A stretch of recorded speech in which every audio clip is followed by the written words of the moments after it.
I reached over and habitually turned off the alarm clock 3 seconds before it was supposed to ring.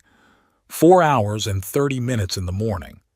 My internal clock worked with the precision of a chronometer, even at 76. Knotted fingers fumbled for my glasses on the bedside table. The world came into focus, though it was still dark in my cabin outside Moore. A huge shadow stirred at the foot of the bed. Neptune, a big red Maine Coon, stretched in a way that seemed to take up half the bedroom, then gracefully jumped to the floor. His feather-like tail swished from side to side. "Good morning, Neptune," I mumbled, kicking my feet off the bed. "Today is a big day. The data from the observatory should be in by 8. The cat purred as if realizing the significance of the event and headed for the door, clearly hinting at breakfast. I grinned. In this small house with 3 rooms and a veranda facing the woods, only Neptune understood me without words.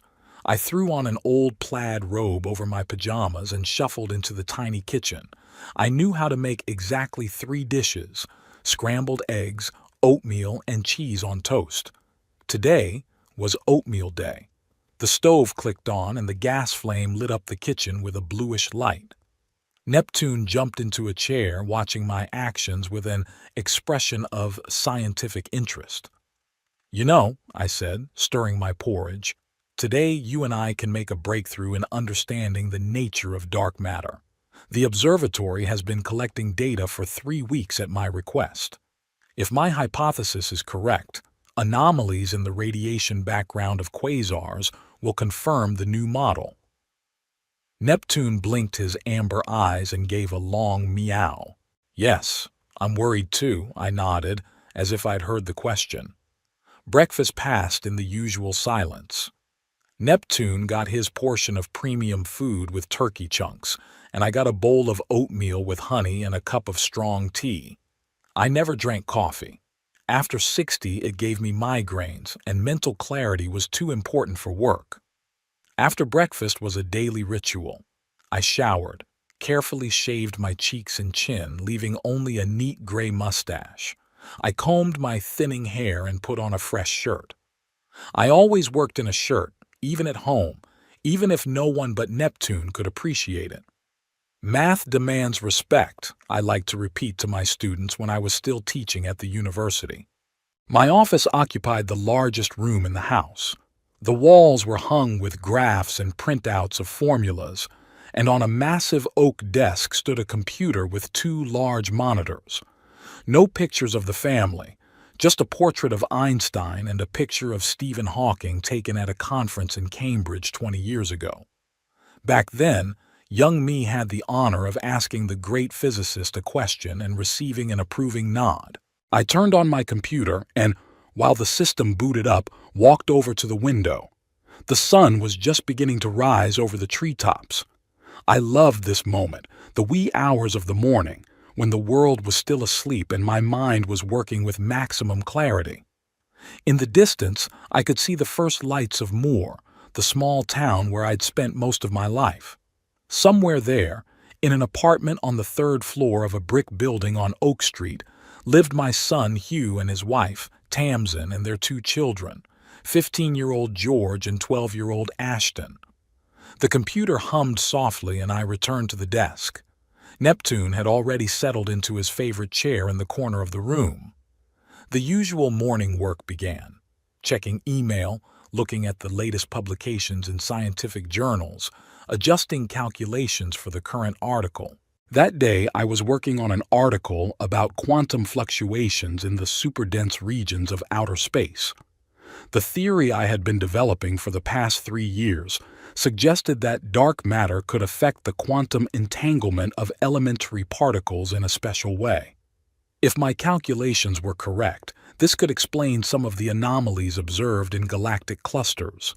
I sat piled up with formula printouts and methodically transferred the data into tables. My mind was completely immersed in the work, and time ceased to exist. Only Neptune, who meowed demandingly around noon, reminded me that it was time to take a break. "Sorry, friend." I rubbed my eyes under my glasses. I'd forgotten the time again. Lunch was as simple as breakfast: reheated soup from yesterday's supplies and a cheese sandwich. As I ate, I continued to think about my work. The more I immersed myself in the calculations, the more I felt that I was on the verge of a significant discovery.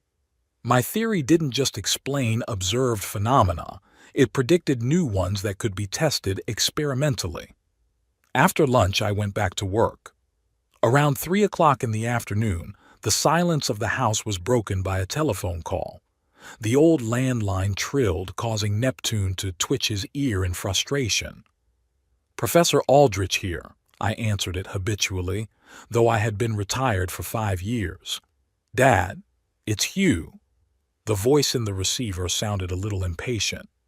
"Did you remember Sunday?" I frowned, trying to remember what it was about. "Sunday? Tamsin's birthday." I could hear the irritation in his voice. "We talked about it 2 weeks ago. Family dinner at 2 o'clock. "Oh yes, of course," I nodded, though I had no recollection of that conversation. "I'll be there. And please don't come in your old jacket." Tamsin had invited a couple of her co-workers. I cringed. Tamsin worked as a supermarket manager and seemed to consider it the pinnacle of career success. Although she'd started out as a simple market clerk in her village, she now emphasized at every opportunity that she earned more than her retired professor father-in-law. "All right, Hugh. I'll dress appropriately," I replied dryly. His voice had changed slightly, and there was a begging tone in it. "Could you bring that bottle of whiskey you got for your last birthday? You don't drink anyway." I sighed. It was a gift from my former graduate student Patrick, now a professor at Oxford, a rare single malt from the Orkney Islands. "Okay, I'll bring it back," I agreed. "Great. See you Sunday." Hugh was obviously pleased, but he didn't even think to ask how I was doing. I hung up the phone and looked at the monitor again, but the formulas that had just seemed so clear were now blurring before my eyes. The conversation with my son, as always, had left an unpleasant residue. Hugh had never been interested in my work, considering it something abstract and useless. Counting stars was what he'd called my profession since I was a teenager. Neptune, sensing the change in my mood, jumped down from his chair and rubbed against my legs. "It's okay, buddy." I leaned over and scratched the cat behind the ear. "Just old memories." Memories. They came in a wave of Lydia, my wife who had passed away 5 years ago. "You're a good man, Quentin," she said then, packing her suitcase. "But you don't live on this planet. Your home is among the stars, and I'm tired of being married to a man who only notices me when I'm blocking the computer screen." She left for the owner of a construction firm, a real man, as she put it. A man who, she said, was doing something real, not chasing ghosts in space. It hurt, but I couldn't blame Lydia. She had indeed lived 30 years in the shadow of my work, my research, my endless calculations. After Lydia left, I sold our big house in downtown Moore and bought this modest little house in the country, and also a small one-bedroom apartment in the city, which I offered to my son almost immediately. Hugh and Tamsin were just about to take out a mortgage, and I decided to help. Right now, they were paying me a token amount 10 times less than the market rent, but even that Tamsin thought it was excessive. "You're not going to spend that money anyway," she said. "What do you need it for? On new stars?" I shook my head, pushing the unpleasant thoughts away, and focused on work again. By 6 p.m. I had finished my preliminary calculations and sent a request to test my hypothesis to a colleague at the California Institute of Technology. At 8, I received a new data package from the observatory and plunged into analyzing it. It was not until 12:30 at night that I got off the computer. My eyes were sore, my back was stiff, but I had a slight smile on my lips. Preliminary results showed that my theory had a right to exist. Of course, there was still a lot of work to be done, additional checks, parameter adjustments, but the first step had been taken. "Neptune," I called the cat, which had long ago moved to the couch and slept peacefully, curled up in a ball. "Let's go to bed." I shut down the computer, checked that the door was locked, and turned off the lights in the office. Tomorrow was a new day, new calculations, new discoveries, and Sunday was family dinner at Hugh and Tamsin's. I tried not to think about it as I went to bed. Neptune jumped up next to me and settled down at my feet, purring softly. That sound always soothed me. At least there was someone in this little house who appreciated my presence. Under the quiet purring of the cat, I closed my eyes and fell into a dream where there were no hurtful words of my ex-wife, no condescending looks of my son, but only endless expanses of space waiting for their explorer. My last thought before going to sleep was about the apartment in Moore. I'd never considered evicting my son and his family, despite Tamsin's barbs. But sometimes, in moments of weakness, I wondered, what if I'd found the strength to fight back? What if I'd just taken the keys and said I'd had enough? I stood in front of a familiar door on the 3rd floor and mentally prepared myself for the evening ahead. A gift-wrapped bottle of rare whiskey tugged my hand away, reminding me of another small surrender. Before pressing the bell, I took a deep breath, as if before diving into icy water. The sign that read Aldrich Family on the door always gave me mixed feelings. It was my last name, my apartment, but I felt like a stranger here. The door swung open before I could ring the bell. Hugh, my only son, stood on the doorstep with the phone wedged between his ear and shoulder. "Yes, of course, Marco. No problem. We'll discuss it on Monday," he said into the receiver. When he saw me, he nodded and gestured for me to come in without interrupting the conversation. I walked into the hallway, cramped because of the huge closet Tamsin had bought last year. Real oak, not that Swedish fake she had boasted at the time, though even I, far from carpentry, could see that it was a common imitation. Hugh finished talking and finally looked at me. "Hi, Dad. You're just in time." No hug, no pat on the shoulder. My son grew up to be a tall, shouldering man with a square jaw and a confident look. Outwardly, he resembled my late mother, but his character was completely Lydia's. Practical, down to earth, with a slight disdain for anything you couldn't touch with your hands or put in the bank. "I brought the whiskey you asked for." I held out the bottle. "Oh, good." Hugh perked up, taking the gift. "Marco is my new boss. He likes this kind of thing. It'll be good for the corporate party next week." I didn't comment on the fact that the expensive whiskey given to me by a student would now be used to impress some manager. After all, who cared? I wasn't drinking anyway. From the kitchen came voices and laughter. As I entered, I saw Tamsin fussing at the stove and 2 of her co-workers, women about her age, with similar haircuts and equally bright manicures. "Ah, Professor," Tamsin exclaimed when she saw me. "Finally, girls, I'd like you to meet Hugh's father, Quentin. He's a professor of astrophysics," she said my title with a slight irony, as if she were imagining a magician or a fortune-teller. "Hello," I nodded, shaking her outstretched hands. "Happy birthday, Tamsin." "Oh, thank you. 42 is a scary number, isn't it?" She sighed theatrically. "But it's a lot scarier than yours," she added with a smile, and her friends giggled. I didn't say anything. At 76, you don't take offense to age jokes. "The boys are in their room," Tamsin said, waving toward the hallway. "Hugh, show your father what we've done to the parlor." The living room, once simple and functional, was now cluttered with bulky furniture that made the already small room even smaller. The walls, previously white, were covered with large patterned wallpaper. "It's not bad, is it?" Hugh asked with a touch of pride. "It's Italian wallpaper, ordered online." "Interesting," I said neutrally. "Come on, Dad, I can see you don't like it." Hugh grinned. "Too bright for your scientific eye?" "It's not about brightness. It's just—" I hesitated, searching for words.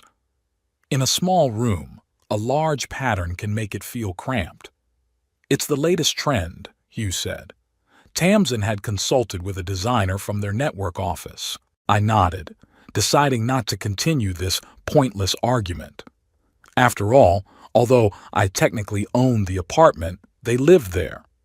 Hugh took me further, showing me the new appliances in the kitchen and the plans for replacing the windows. And in the hallway, we're thinking of knocking down a wall to make a studio, he said, as if he were a homeowner deciding the fate of his property. Tear down the wall? I questioned him, but it's a load-bearing structure. We'll just put up a column, Hugh said. The Bransons have it on the second floor, and the house is still standing. I wanted to explain that differences in layout can be critical, that every building has its own structural logic, but I stopped myself. What was the point? Hugh always thought my remarks were nerdy. Grandfather! A voice suddenly came from down the hall. Ashton, the youngest grandson, peered out of the door of his room. In his 12, he was a skinny, long-legged boy with my gray eyes, the only thing he had inherited from me. Hello, Ashton, I smiled, genuinely happy to see him. Dad, can I show Grandpa my new cell phone? Ashton asked Hugh. Make it quick. It'll be lunchtime soon, he nodded. The boy's room was filled with computer equipment, game consoles, and posters of superheroes. George, the oldest grandson, sat with his headphones on in front of the computer and only nodded, not even turning in my direction. Look, Grandpa! Ashton held out a thin black rectangle to me. The latest model with artificial intelligence and 64 gigabytes of memory. Impressive, I smiled, twirling the gadget in my hands. When I was your age, computers took up entire rooms and had less power than this thing. Really? Ashton's eyes widened in surprise. What did you do on them? Scientific calculations, mostly. I remember when we used to load the punch cards. Perfo what? Ashton asked, perplexed. Cardboard cards with holes in them. Each hole. Grandpa's talking about his antiquities again, George snorted, keeping his headphones on. Ashton, don't start with him or he won't shut up until tonight. I shut up, feeling a familiar mixture of resentment and frustration. Once, 10 years ago, George had listened with interest to my stories about stars and black holes. Now the 15-year-old thought I was an old bore. Never mind, I smiled at Ashton. Why don't you tell me about school? Ashton started to tell me about his classes, but quickly drifted into a description of a new computer game. I nodded, pretending to understand all those terms, skins, donations, character upgrades. In truth, virtual worlds were as much of a mystery to me as quantum physics is to most people. Lunch! Tamsin's voice came from the kitchen, interrupting our conversation. The table in the living room was set for 7. In addition to the hosts and me, there were 2 of Tamsin's co-workers and her brother Norman, a heavy-set man with a perpetually red face who worked as head of security at the same supermarket. He shook my hand as forcefully as if he wanted to prove his physical superiority. What's up, Professor? Still counting your stars? He asked with a loud laugh, taking the seat next to me. Not exactly, I answered. Rather, analyzing the data on... Sit down, Tamsin interrupted, bringing in a plate of roast meat. Cooking isn't my strong suit, but I did my best for my birthday. The dinner was a raucous affair, with Tamsin at the center of it all. Her ringing laughter, her stories about work, her jokes, everything revolved around her. I sat mechanically absorbing my food and nodding occasionally when it seemed appropriate. And then I say to this supplier, either you reduce your price by 15%, or we'll take the product from your competitors, said Tamsin. You should have seen his face. Half an hour later he called back with a new offer. My girl knows how to do business, Norman said proudly, patting his sister on the shoulder. I looked at Hugh. He was smiling, looking at his wife with genuine admiration. My son had always appreciated practicality and acumen, the ability to work things out. That's why he had fallen in love with Tamsin when they met at a party at a mutual friend's house 15 years ago. Her directness, her energy, her ambition, it all seemed so alive and real compared to the abstract world of formulas in which I lived. "And you, Quentin," one of Tamsin's friends suddenly turned to me. "What are you working on now?" There was an awkward pause. I rarely receive such questions in this house. "I'm studying quantum fluctuations in super-dense regions of space," I answered. "It may help us better understand the nature of dark matter." "Dark matter?" questioned the woman with slight confusion. "It's a hypothetical form of matter that doesn't emit or interact with electromagnetic radiation," I began to explain. "It makes up about 27% of the mass energy of the observable universe, but we still—" "God, how difficult!" Tamsin's other friend laughed. "What good is that to ordinary people?" Before I could answer, Norman intervened. "None!" He laughed loudly. "If you ask me, it's just a way for smart people to get grants and not do any real work." "Norman!" Tamsin jokingly reprimanded him, but it was obvious that her brother's remark amused her. "Why?" he continued. "I keep hundreds of people safe every day. Hugh builds houses where families live. Tamsin organizes grocery deliveries to an entire neighborhood. And what's your dark matter for regular people?" I could explain that basic science is the foundation of technological advancement, that without theoretical physics, there would be no computers, no smartphones, not even electricity in their homes. That understanding the laws of the universe is not a luxury, but a necessity for the development of civilization. But I have long ago learned not to enter into such arguments with people for whom value is measured only by immediate practical utility. "Science expands the horizons of human knowledge," I said briefly. "Sometimes the practical applications come later, sometimes immediately." "Dad was always an idealist," Hugh interjected with a slight smile. "When I was a kid, I remember asking him to help me fix my bicycle, and he explained the laws of mechanics to me instead." Everyone laughed, and I forced myself to smile too, though I felt a pang of pain inside. Hugh was distorting reality. I always took the time to help him with the practical stuff.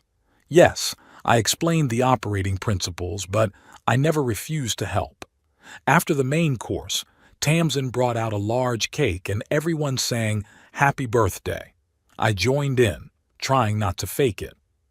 "By the way, father-in-law," Tamsin said to me as she cut the cake, "Hugh and I have decided to start renovations next month. We're finally going to renovate this old apartment." "Yeah, I heard," I nodded. Hugh was talking about tearing down the wall. "Not only that," Tamsin continued excitedly, "we're going to completely redo the layout, change all the plumbing, the wiring, but that's a lot of work," I said cautiously. "Maybe we should consult with an architect about the load-bearing structures."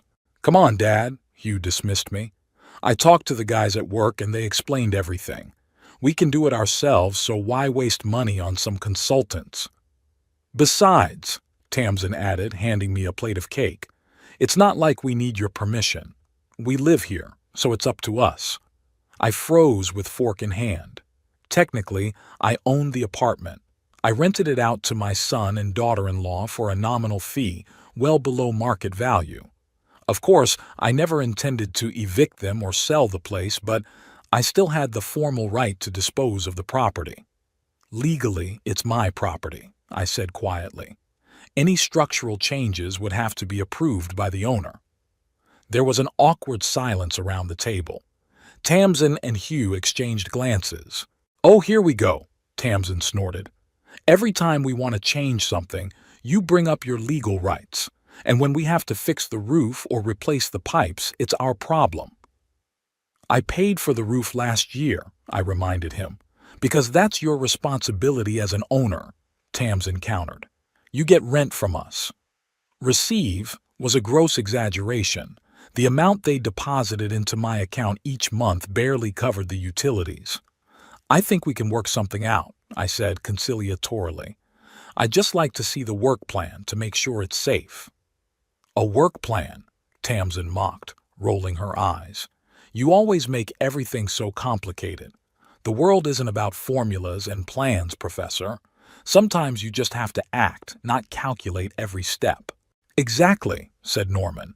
"Life is for the living, not for those who count the stars." There was laughter again, and I felt a muffled irritation growing inside me. All my life I had heard such remarks from people who did not understand and did not want to understand the value of theoretical knowledge. For them, I was a crank, detached from reality, although it was thanks to such cranks that mankind moved forward.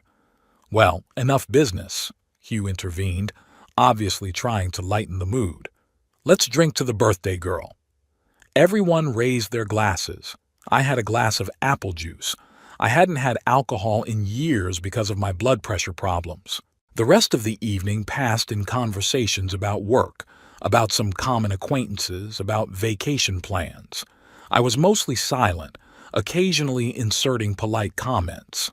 Ashton tried to get my attention a few times, showing me new games on his phone, but he quickly lost interest and went back to his electronic entertainment. Around 9 p.m., I decided I had done my social duty and could head home. After saying goodbye to everyone and congratulating Tamsin once again, I walked out onto the landing. Hugh walked me to the door. "Dad, about the renovation," he started. "We can discuss it later," I replied. "Just show me the plans when they're ready." Hugh nodded, but I could see by the look on his face that they weren't going to show me any plans. They're going to do it their way, as they always do. And I would give in, as always, because the alternative, open conflict, seemed even worse. "Take care of yourself," Hugh said formally, "and don't stay up too late doing your calculations." I nodded and headed for the stairs. There was laughter outside the door again. Life went on without me, more alive, more real in their way. The 2 weeks after Tamsin's birthday flew by. I was immersed in my work, hardly leaving the house except for occasional trips to get groceries. New data from the observatory confirmed my hypothesis, and I spent countless hours analyzing the results and tweaking the mathematical model. Neptune seemed to be the only living thing capable of pulling me out of my trance by demanding food or attention. The call from Hugh caught me off guard. Usually after our meetings, he'd take a few weeks before he remembered I existed again. "Dad, we're having a family dinner on Sunday," he said without preamble. "It's no big deal. Just Tamsin wants to celebrate a promotion." "A promotion?" I asked, trying to remember what else she could have been at her supermarket. "She's been promoted to regional director." Hugh's voice was full of pride. "She'll be in charge of all the stores in our district. A pay raise, a company car, the whole package." "Congratulations," I said sincerely. No matter what I thought of Tamsin, I couldn't help but recognize her business acumen and work ethic. "So, you'll be there?" 2 o'clock, as usual. I thought for a moment. The last meeting had left an unpleasant residue, and part of me wanted to find a polite excuse to say no. But on the other hand, I realized it would only increase the distance between me and my son. "Of course I will," I agreed. "Great. Hugh hesitated. "Tamsin would like you to wear a suit. Her new boss and his wife will be there." I cringed. My only decent suit was hanging in my closet from a coworker's funeral 3 years ago. "Okay," I said. "Can I get you anything?" "No, I don't need anything. Everything's already organized." After the call, I sat staring out the window for a long time. Neptune jumped into my lap, demanding attention. I absent-mindedly stroked his thick fur, pondering the strange zigzags of fate. Who would have thought 30 years ago that a modest girl from the village, selling vegetables at the market, would become a regional director of a supermarket chain, and a respected professor of astrophysics with a worldwide reputation would be perceived as a cranky old man, disconnected from reality? On Sunday, I shaved thoroughly, put on a fresh shirt, and pulled my suit out of the closet. It hung looser than before. I'd lost a few more pounds in the last year. Tying my tie, I caught my reflection in the mirror. Gray hair, deep wrinkles, thin-rimmed glasses. I looked exactly like the venerable professor from the old movies. The thought made me smile involuntarily. "So, Neptune, do you think I'll impress my sister-in-law's important boss?" I asked the cat, who was watching me from the couch. Neptune blinked and turned away, clearly not thinking the question was worthy of an answer. The bus ride took about 40 minutes. I could have taken a cab, but public transportation gave me the opportunity to people watch out of town. In my solitary life, such moments of social interaction, albeit passive, were rare. As I approached my son's house, I noticed an unfamiliar, expensive car parked out front. Apparently, Boss Tamsin had already arrived. I took a deep breath, preparing myself for the upcoming social ordeal, and pressed the bell button. The door was opened by Ashton, dressed in a strict shirt and pants that made him look like a small clerk. "Hello, Grandpa," he smiled. "Mom said to behave formally because important people are here." "I understand." I nodded, taking off my coat. "So, how does it feel to be formal?" "It's boring," Ashton grinned. "You can't play phone at your desk and you have to say, 'Yes, sir,' and 'No, sir.'" I suppressed a smile and followed my grandson into the living room. The room was meticulously cleaned, with a white tablecloth on the table and the best dinnerware I had once given Hugh and Tamsin for their wedding. In the center of the room stood Tamsin in an elegant navy blue dress and Hugh in a suit, talking to a middle-aged couple. "There's my father-in-law," Tamsin exclaimed when she saw me. "Quentin, I'd like you to meet Mr. Baxter, the CEO of our chain, and his wife Elaine."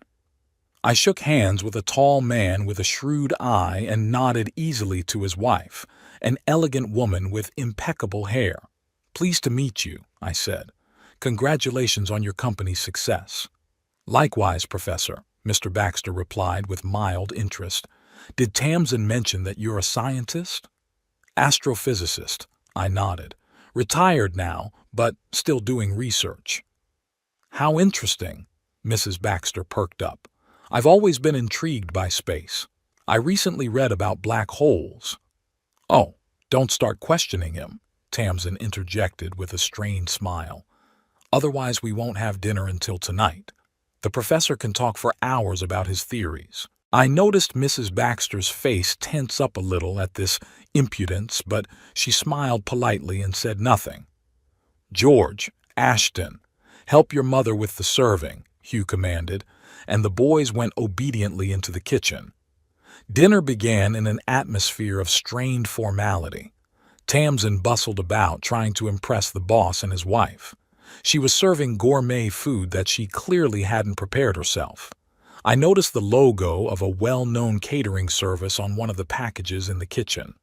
The conversation revolved around work, the company's expansion plans, and new marketing strategies. I was mostly silent, only occasionally inserting polite comments. Mr. Baxter appeared to be a shallow man with a broad outlook, and I caught myself thinking that, under different circumstances, we might have had an interesting conversation. After the main course, Tamsin got up to fetch dessert and returned with an impressive tiered cake. "It looks delicious," Mrs. Baxter remarked. "I had it specially ordered from the best pastry chef in town," Tamsin said proudly. "In our family, special occasions are always celebrated to the highest standards." "Speaking of family," Mr. Baxter turned to me. "Professor, you must be proud of your daughter-in-law's accomplishments, right?" Before I could answer, Tamsin laughed, too loudly, too feignedly. "Oh, I don't think my father-in-law even knows what I do. For a man who has spent his life in an ivory tower, business seems down to earth and unworthy of attention." I saw Hugh wince slightly, even he thought it was a bit excessive. "On the contrary," I replied calmly. "I've always respected practical skills and business acumen. It's just that my interests lie in a different field." "An area that no one wants," Tamsin said, cutting the cake. "Frankly, Mr. Baxter, I've never understood why you'd waste your life studying stars that no one will ever see. So they found another black hole. So what? How does that help ordinary people? Mrs. Baxter looked confused and her husband looked interested, as if he were observing a social experiment. Basic science drives progress, I replied. Without theoretical physics, there would be no computers, no satellites, not even electricity as we know it today. Oh, of course, Tamsin rolled her eyes. The lecture is about to start. It's always like this. You ask a simple question, and you get a whole dissertation. The boys at the table fell silent, clearly sensing the tension building. Hugh coughed nervously, trying to change the subject. Mr. Baxter, you mentioned a new project in the Eastern District, but Tamsin apparently decided not to stop. You know what's ironic? She turned to the Baxters, ignoring her husband's attempt to deflect the conversation. The person who's supposedly studying the universe is completely oblivious to what's happening right in front of his nose. My mother-in-law couldn't stand 30 years of such a marriage and ran away. I understand her perfectly. There was a heavy silence at the table. Mrs. Baxter looked frankly shocked, her husband awkwardly interested, like a spectator who had accidentally stumbled into a family quarrel.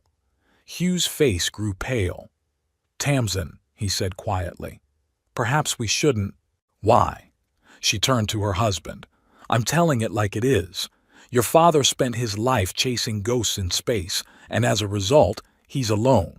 With no wife, a son who sees him once a month out of a sense of duty, and grandchildren who think he's a strange old man.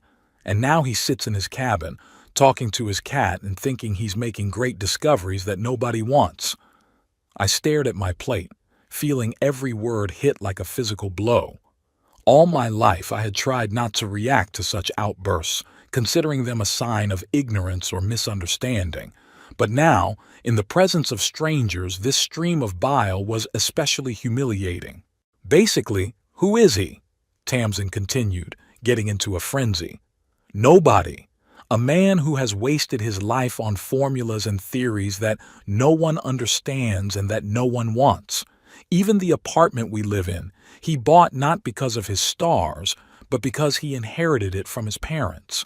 What has he done in his life that is real, tangible? Nothing. I slowly put down my fork. Something inside me, some dam holding back years of quiet humility, suddenly collapsed. I felt a strange calmness spreading through my body, the kind of calm that people are said to feel in moments of extreme danger or before making momentous decisions.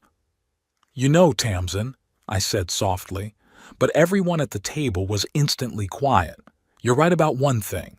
This apartment was indeed bought with the money I inherited, but that doesn't negate the fact that it belongs to me. I got up from the table and, taking my time, walked over to the counter in the hallway where Tamsin usually left her purse. I pulled out a bunch of keys with a small purse keychain, a gift from Hugh for my wife's last birthday. Returning to the table, I placed the keys next to the cake. I turned a blind eye to your neglect for a long time. I thought I had to put up with the insults for Hugh and the grandchildren, but there are limits. What are you doing? Tamsin looked at me with a puzzled expression. Taking the keys to my apartment, I said calmly.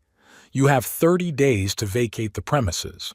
Or, if you prefer, you can buy it back at market value. There was absolute silence in the room.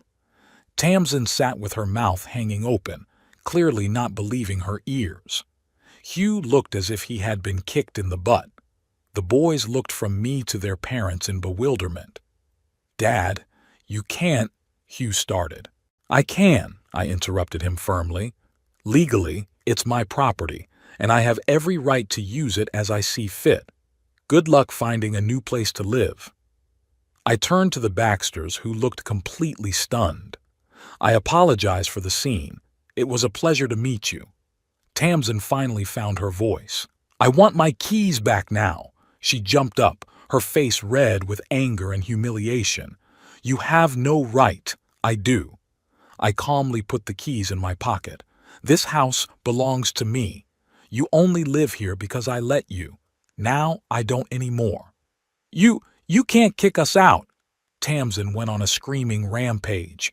We have a contract, a symbolic lease with terms I can change at any time, I replied. Read the contract carefully. I never thought I'd have to use this clause, but you left me no choice. With these words, I headed for the exit, feeling the abyss opening up behind me. Out of the corner of my eye, I saw Tamsin gulping for air like a beached fish, Hugh jumping up from his seat but not knowing what to say or do. As I put on my coat in the hallway, I heard an explosion of voices in the living room. Tamsin's incredulous exclamation, Hugh's attempts to reassure his guests, Mr. Baxter's awkward phrases that perhaps they should leave. I stepped outside. The evening sky was surprisingly clear, with the first glimmers of stars. Somewhere out there, in the endless expanse of space, supernovae were exploding and dying. Black holes were consuming matter, galaxies were colliding, and new worlds were being born.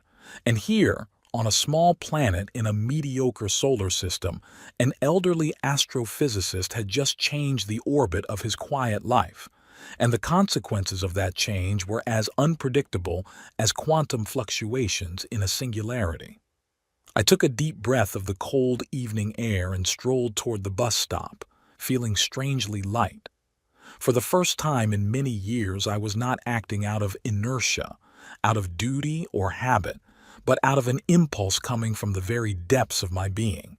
And strangely enough, it felt right. I got home about 9 o'clock at night. The house greeted me with silence and darkness. Neptune immediately materialized from the shadows and rubbed against my legs, demanding attention and food. I turned on the light, threw my coat on the couch, and headed into the kitchen to feed the cat. "What a night, buddy," I said to Neptune as I poured the food into his bowl. "I think I just burned all my bridges." The cat looked at me with his amber eyes as if he understood the gravity of the situation, and then he began to eat. I poured myself some tea and sat down at the table, trying to get my thoughts together. My hands were shaking slightly, but overall I felt surprisingly calm. A strange peacefulness, like after solving a particularly difficult math problem. Tamsin's keys were on the table in front of me, a small bundle with a keychain in the shape of a designer purse. I never thought I'd have to use the early termination clause in the contract. When my lawyer insisted on including it, I only waved it off, considering it an unnecessary formality. "This is my son," I said at the time. "Why take such precautions?" The phone rang as I was finishing my tea. Sure enough, it was Hugh. I took a deep breath and picked up the phone. "Dad, are you out of your mind?" My son's voice sounded both angry and confused. "What was that? What did you do?" "I just took the keys to my apartment," I answered calmly. "In front of my superiors, in front of Tamsin's boss. Do you realize what you did?" His voice grew panicky. "You've embarrassed us." Tamsin's hysterical. The Baxters left in total shock. "This could cost her a promotion. And insulting me in front of your superiors is perfectly normal," I said bitterly. "She was just kidding. You take everything too personally." I covered my eyes. Of course, Hugh saw nothing offensive in his wife's words. To him, it was just a joke, a light teasing of his old father. He had never realized how deeply words could hurt. "Calling a man a nobody is no joke, Hugh. Saying my life has been wasted is no joke." "All right, she was wrong," he said in a pleading tone. "But kicking us out of the apartment? Really? Where are we going to live? Have you thought about the kids?" "You have 30 days to find a new place to live," I said. "Or you can buy the apartment. I'm even willing to offer below market value." "Where would we get that kind of money?" Hugh exclaimed. "Tamsin just got a promotion. We have car loans, the boy's education." "It's not my problem," I said, saying words I would never have said to my son before. 30 days, Hugh.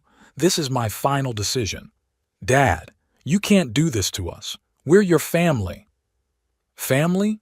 I grinned wickedly. "Family is about respecting each other. When they take an interest in each other's lives, when they don't consider each other's hobbies and work meaningless. We haven't been family for a long time, Hugh. We're just people bound by DNA and uncomfortable obligations." There was a heavy pause in the receiver. Then Hugh spoke in a different tone, stiff and official. "I'll talk to a lawyer. I'm sure we can challenge your decision. Please." I shrugged, though he couldn't see it. "The contract is well drawn up, but you can try." "You'll regret it," I heard the threat in my son's voice. "Do you think you'll be happy there alone with the cat? Let's see how you sing when you get sick or need help." "Good night, Hugh." I hung up without waiting for an answer. Neptune jumped into my lap as if sensing my condition. I stroked him absent-mindedly as the fragments of the conversation flashed through my mind. Hugh was right, I was alone. But had it ever been otherwise? Had my son ever taken a real interest in my life? Wasn't I lonely even when surrounded by family? That night I slept surprisingly soundly. No nightmares, no waking up in a cold sweat. In the morning, I woke up feeling strangely light, as if I'd lifted an invisible weight off my shoulders that I'd been carrying for years. I ate breakfast, fed Neptune, and sat down at my computer, ready to get to work. The data from the observatory was waiting for me to analyze. I opened the files and dove headfirst into the calculations. Numbers and formulas have always made more sense to me than human emotion.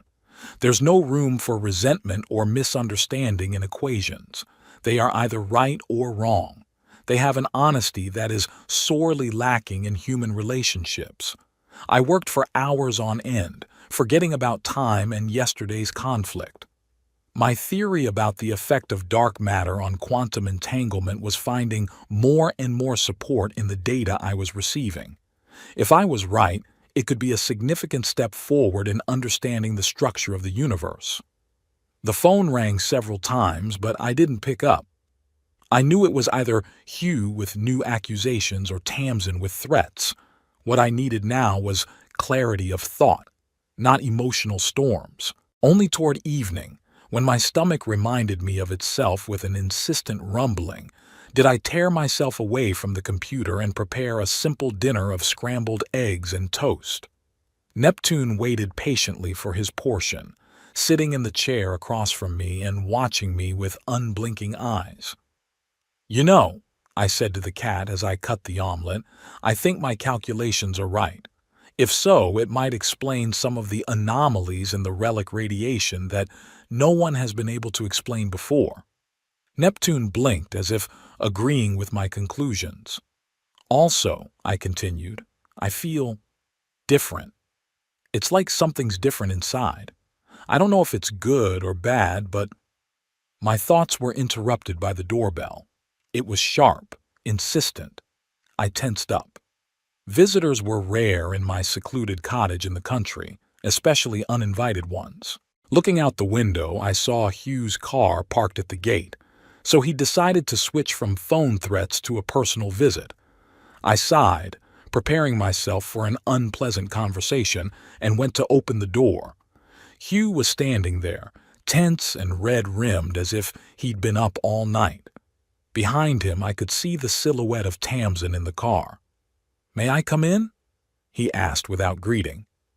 I stepped back silently, letting my son into the house. Hugh glanced around my modest interior, lingering on the walls hung with charts and formulas. "Still in your stars," he hummed, but without the usual irony. More like fatigue. "Tea?" I offered, trying to maintain at least a semblance of hospitality. "No," Hugh shook his head. "I won't be long. I came to talk about the apartment. I told you everything yesterday," I said, pointing to the chair. "But you can sit down." Hugh lowered himself into the chair and I sat down opposite him. There was an awkward pause between us, broken by Neptune, who jumped up on the back of the chair and studied the guest with interest. "Tamsin hasn't slept all night," Hugh began. "She's afraid Baxter will change his mind about her promotion." "I'm sorry about that," I said. "But I didn't start this conflict. She's just a little harsh with her language, you know. It's nothing personal." "Nothing personal?" I shook my head. "Hugh, she called me a nobody. She said my life was a waste. How can it be nothing personal?" You've got it all wrong, Hugh waved his hand. She just meant that you could have done more with your knowledge. Something more practical. Like what? Well, I don't know, he shrugged. Write a popular book. Or come up with something that could be patented, something that makes money. I sighed. Hugh didn't understand. He never understood.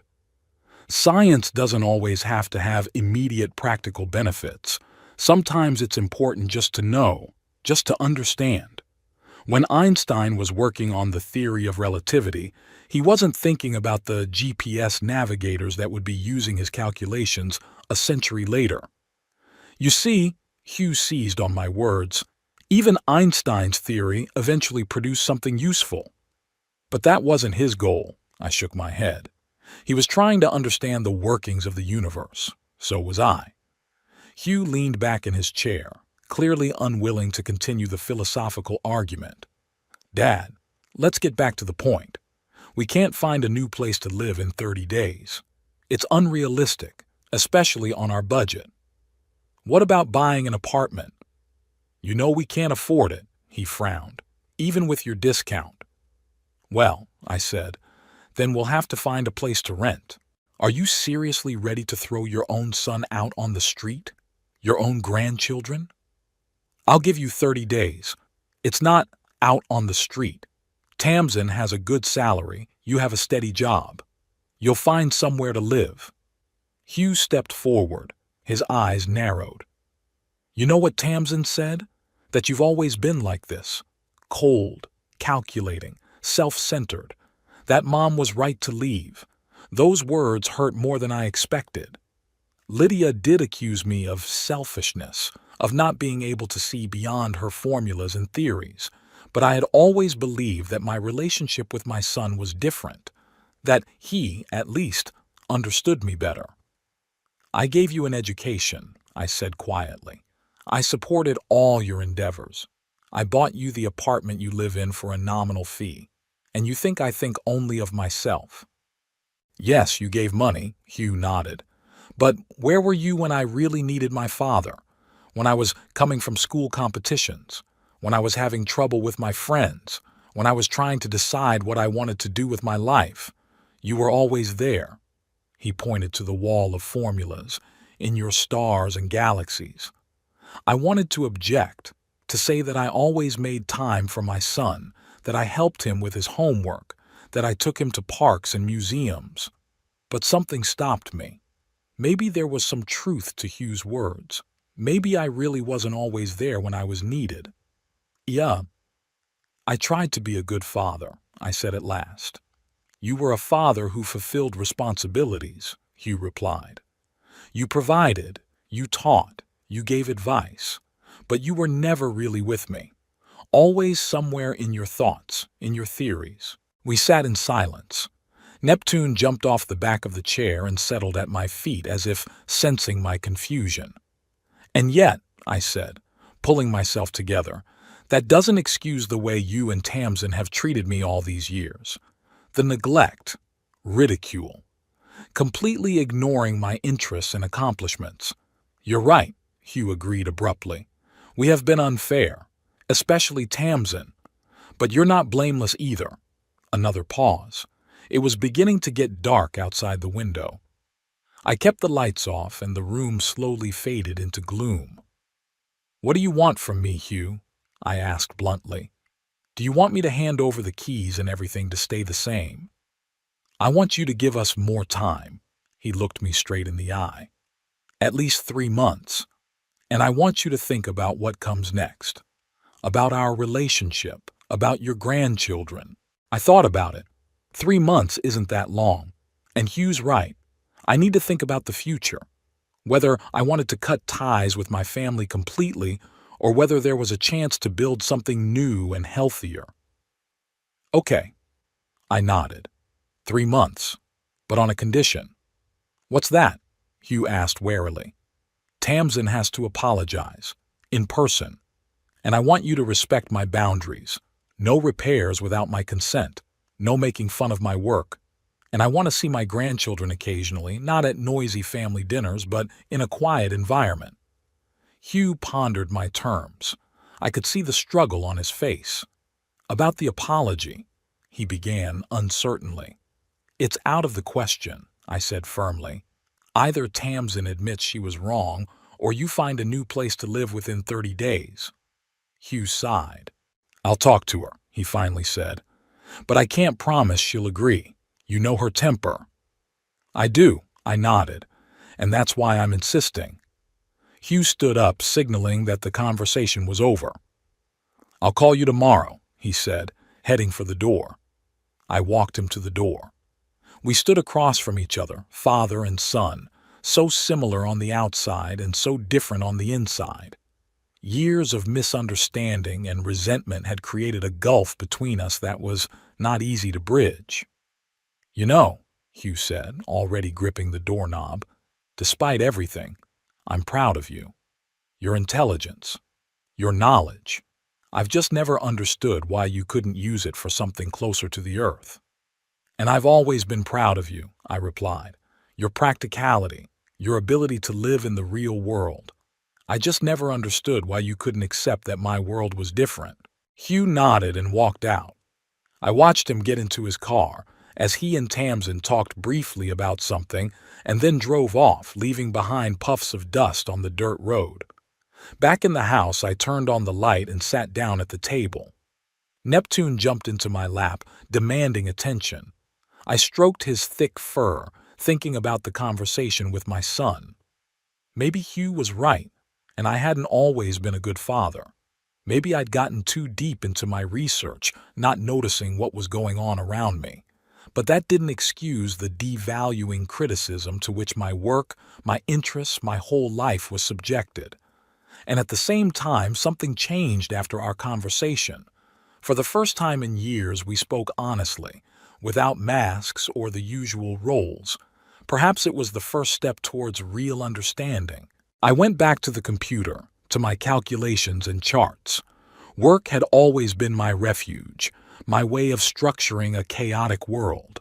But today, I stared at the screen and thought not only about the dark matter hidden in the depths of space, but also about the invisible energy that connects humans to each other, complex, unpredictable, but just as fundamental to our existence. It was 2 weeks after Hugh's visit. I received neither the promised tomorrow call nor an apology from Tamsin. The silence was more eloquent than any words. They hoped I would cool down and change my mind, that my resolve would turn out to be a momentary flash of anger. What they didn't know was that something had fundamentally changed in me the night I'd taken the keys to the apartment.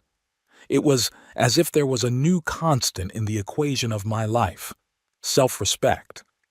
I contacted a realtor and had the apartment that Hugh and his family lived in appraised. Real estate prices in Moore had risen markedly in recent years, and my property was now worth almost double what it had been when I bought it. This was good news. With that kind of money, I could finally realize a project I had long dreamed of: a small private observatory with state-of-the-art equipment for collecting data on cosmic radiation.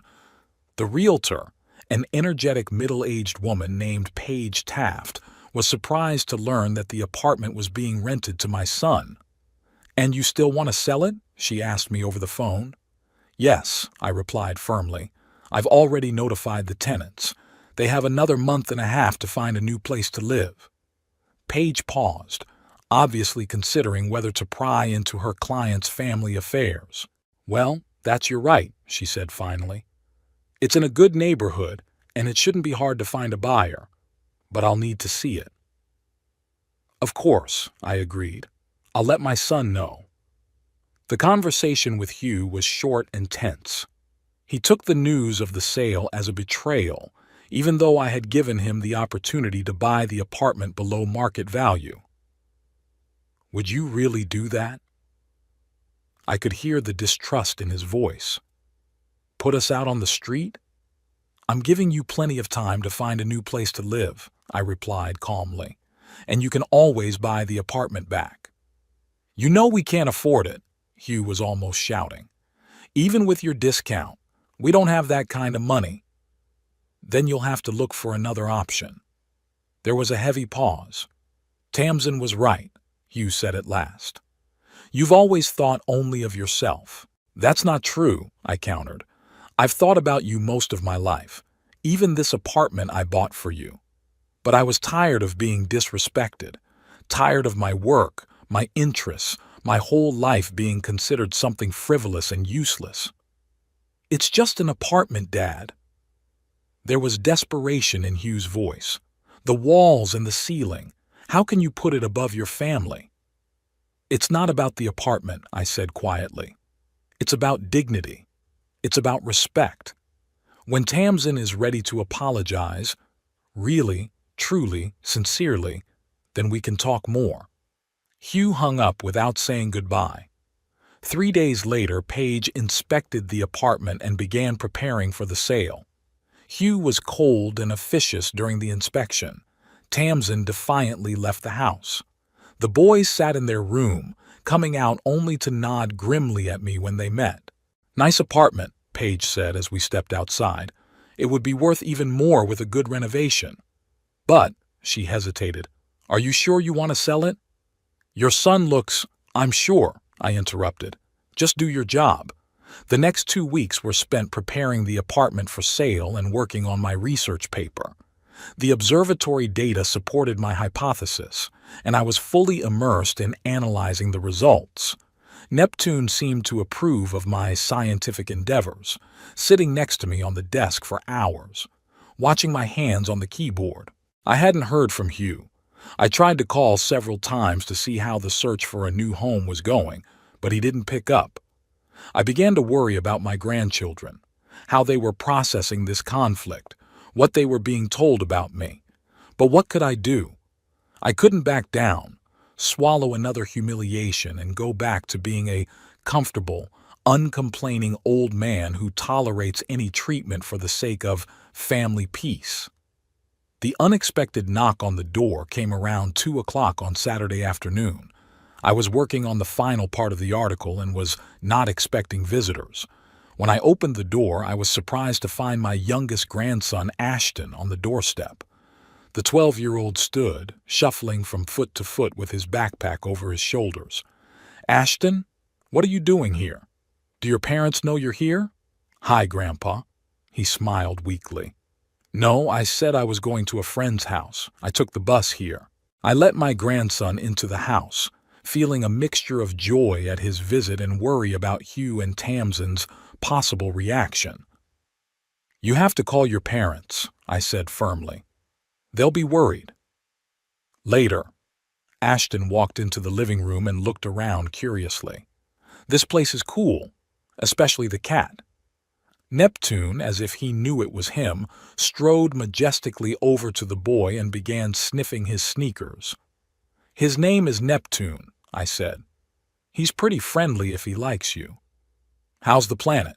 Ashton asked, gingerly reaching out to the cat.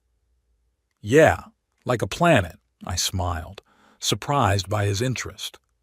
I know all the planets, Ashton said proudly. And their satellites, too. I've read about black holes, too. I looked at my grandson in surprise. He had never shown much interest in astronomy at family gatherings. Did he? What do you know about black holes? That they are places in space where the gravity is so strong that even light can't escape, Ashton answered, sitting down on the couch. Neptune immediately jumped in next to him, clearly interested in the new man. And that they have an event horizon, and that time flows differently there. I was impressed. That was a lot of knowledge for a 12-year-old boy. Where did you learn about it? On the internet, Ashton shrugged. And at the library. We have a book called The Universe for Beginners. I've read it 3 times. I sat down next to my grandson, feeling warm inside. All these years I thought that my grandchildren are completely indifferent to science, to my interests, that they, like their parents, consider my work meaningless. But it turns out at least one of them was secretly interested in space. Why didn't you ever say that you were interested in it? I asked. Ashton lowered his eyes. Mom says it's all nonsense, that you should learn something useful that will make you money. And Dad, he's just not interested. A familiar pain stabbed his heart. History was repeating itself. Just as Hugh had once hidden from his classmates that his father was a stargazer nerd, Ashton was now hiding his interest in space from his parents. "You know," I said, putting my hand on my grandson's shoulder, "there's no shame in being interested in the workings of the universe. On the contrary, it is one of the noblest endeavors of the human mind." Ashton looked up at me with a look of hope in his eyes. "Really? My mom says you can't live off the stars." "You can," I smiled. "I did. A lot of other people have too. But that's not even the point. Knowledge doesn't always have to bring immediate benefits. Sometimes it's important just to understand how the world works." We talked for hours. I showed Ashton my calculations, explained the principles of telescopes, told him about the latest discoveries in astrophysics. He listened with such eager attention, with such burning eyes, that I felt like a young teacher again, opening for students the wonderful world of science. "Can I come to see you sometimes?" Ashton asked when it was finally time to call my parents. "So you can tell me about space?" "Sure," I answered, feeling my throat constrict. "I'd be very happy to." The conversation with Hugh was tense. He was furious that Ashton had come to see me without permission and insisted that I send him home in a cab immediately. I didn't argue. The last thing I wanted was to use my grandson as a pawn in our conflict. As I saw Ashton off, I gave him a small astronomy book from my library. "Take it," I said. "It's simple but profound, and if you have any questions, call me anytime." Ashton hugged me for the first time in years and ran to a waiting cab. I watched the car disappear around the corner and felt a strange mixture of sadness and hope. Maybe not all was lost. Maybe there was a chance to build a real relationship with at least one family member. A week later, Paige found a buyer for the apartment. A young couple expecting their firstborn was willing to pay even more than I was asking if the deal went through quickly. I agreed, provided Hugh and his family could stay in the apartment for another month. I called my son to break the news. He took it coldly. "So it's settled," he said in a lifeless voice. "We found an apartment for rent on the eastern outskirts. We'll move in 2 weeks. Hugh," I was silent for a moment, searching for words. "I hope this isn't the end of our relationship. I'm still your father. I'm still your children's grandfather." "You know what's ironic?" There was bitterness in Hugh's voice. "Tamsin really wanted to apologize. She was preparing a speech. She was going to come to you. And then you put the apartment up for sale without even waiting for our response. I felt the ground slipping away from under my feet. Was I wrong? Did I rush into things? Why didn't you tell me? Why didn't you call?" "Why should I?" Hugh grinned bitterly.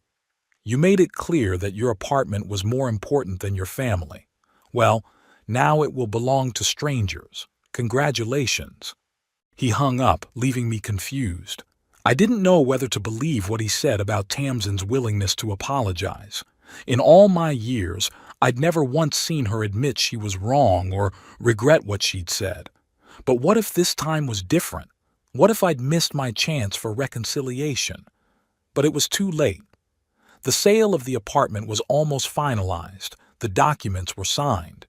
In a few weeks I would have the money and could start work on my little observatory. It was a lifelong dream, a chance to spend my final years doing something I truly loved. That night I spent a long time working on the final part of my paper on the effects of dark matter on quantum entanglement. The text was coming out good, the arguments compelling. I sent a draft to my former colleague, Professor Lawrence, asking for comments before submitting it to a scientific journal.